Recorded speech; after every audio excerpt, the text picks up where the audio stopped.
Bismillahirrahmanirrahim. Assalamu alaikum. Today we will do exercise 12A of book D1 8th edition and question number 6 we have to start. And let's see what is question number 6. First of all आप ये figure देखेंगे. Figure में हमारे पास एक triangle given है. अब हम question पढ़ लेते हैं कि क्या है. ट्राइंगल के अंदर एक और भी ट्राइंगल है. ठीक है. This is a shaded part and this is a unshaded part. Okay let's see. A B आपके पास गिवन है 20 metre, B C is given 21 and A D is this small portion is given 10 metre. While D E यहाँ से यहाँ तक it is given 10.5. अब यहाँ पे 90 डिग्री का एंगल है. दैट मीन यहाँ पे ये आपके पास क्या बन रही है, लेंथ हाइट बन रही है इस वाली ट्राइंगल की 10, और यहाँ पे ये 90 डिग्री का एंगल है. दैट मीन 21 आपकी हाइट बन रही है इस कंप्लीट बड़ी वाली ट्राइंगल की. Find the area of shaded reason. अगर आप इस कंप्लीट ट्राइंगल का एरिया निकाल लेते हैं और उसमें से ये छोटी वाली ट्राइंगल को माइनस कर देंगे, so you will get the area of this shaded region. So area of shaded region आपके पास क्या बनेगा, एरिया ऑफ, अच्छा जी this is question number 6. Area of shaded region region will be equal to, area of shaded region आपके पास क्या बनेगा, area of triangle that big one triangle. So area of triangle A B C minus area of triangle छोटी वाली कौन सी है हमारे पास, area of triangle A D E, area of triangle A D E. अब बारी बारी आप area of triangle A B C निकालेंगे. सो आपके पास उसमें आ जाएगा 1/2. बेस आपके पास है 20 और इसकी हाइट आपके पास है 21 minus area of triangle that is a smaller one. उसमें आपके पास बेस है 10 और आपके पास 10.5 इज़ इट्स लेंथ. सो यहाँ पे आपके पास cutting is possible to 10s are, यहाँ पे cutting is possible to 5s are. So यहाँ पे बन जाएगा 210 minus 52.5. When you will subtract it, you will get an answer 157.5 meter square. Okay, moving towards question number 7. And in question number 7, what they are saying that in a diagram, AC is given, that is 20. Sorry, this is the AC. AC is 20. CD is given 22 and AE is given 16. अब AE जो है वो आपके पास, अब देखें दो perpendicular है, इस बात को समझना है पहले आपने. एक तो DB परपेंडिकुलर है, एक आपके पास AE परपेंडिकुलर है. ठीक हो गया.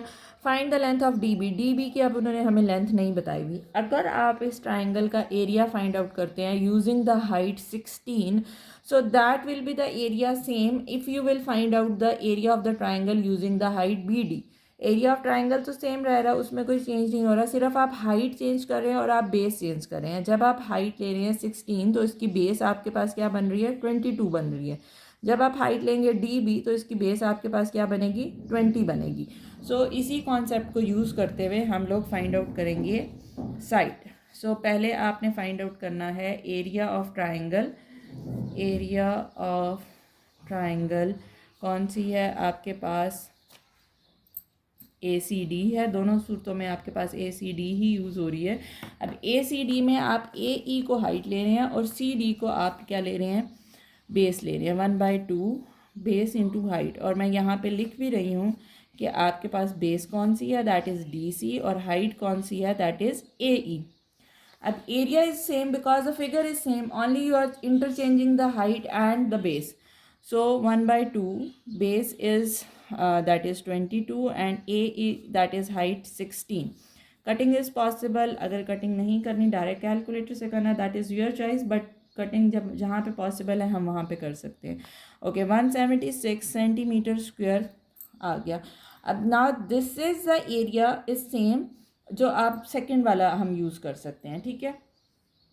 अब सेकंड वाले फार्मूला में आप because we are using the same thing, दूसरे फार्मूला से 1/2 बेस. अब बेस आपने क्या लेना है, ए सी ले लेना है, और हाइट आपके पास क्या आ जाएगी D B. This is the area. ठीक है. एरिया आपके पास है 176 सेंटीमीटर स्क्वायर. अब ए सी की value we know that is 1/2. The value of A C is 20 and B D obviously आपने फाइंड आउट करना है तो उसको आप एच भी लिख सकते हैं या B D, if this is your choice. This is 10 10 यहाँ मल्टीप्लाई हो रहा है, यहाँ पर आके डिवाइड हो जाएगा, 176 divided by 10, so 17.6 centimetre is your height. Got it? Okay, the last question of this exercise, and this is saying that in the figure हमारे पास एक फिगर गिवन है. अच्छा, पहले तो आप समझे कि ये बाहर वाला हमारे पास एक क्या गिवन है, रेक्टेंगल गिवन है. स्क्वायर आई थिंक रेक्टेंगल है. ओके, अब उसमें हमारे पास if P is directly above R find the area of the shaded region. आपने शेडिड रीजन का एरिया निकालना है. अब शेडिड रीजन आपके पास क्या बन रहा है, शेडिड रीजन अगर हम देखते हैं तो ट्रिपीजियम बन रहा है, लेकिन ट्रिपीजियम के लिए हमें सम ऑफ पैरेलल साइड्स और हाइट भी चाहिए होती हैं, जो हमारे पास नहीं है. अब ये देखिए, दो पार्ट्स में डिवाइड हो रहा है. एक आपके पास ट्राइंगल बन रही है PQR और दूसरी ट्राइंगल आपके पास बन रही है PSR. PQR में आपके पास दिस इज़ योर हाइट और यहाँ ये वाला जो छोटा सा पोर्शन है दिस इज़ योर बेस. ठीक है, और यहाँ पे आपके पास हाइट को हम अगर ये वाला कंसिडर करते हैं और बेस हम लोग निकाल लेते हैं. ठीक है, so area of shaded region हमारे पास आ जाएगा. Let's solve it. So area of shaded region will be equal to area of shaded region is equal to area of shaded region हमारे पास क्या है, area of triangle PQR plus area of triangle कौन सी हमारे पास बन रही है, PSR. Area of triangle PSR. अच्छा जी, फार्मूला हमारे पास सेम है, दैट इज़ 1/2. बेस आपके पास क्या है, इसमें एरिया ऑफ ट्राइंगल PQR में आपके पास बेस बन रही है AR, वही जैसे मैंने आपको बताया था DP या PQR है. सो ये this portion will be your base. ठीक है, सो आपने इसमें फाइंड आउट क्या करना है, if R is directly above the region find out the values. Okay,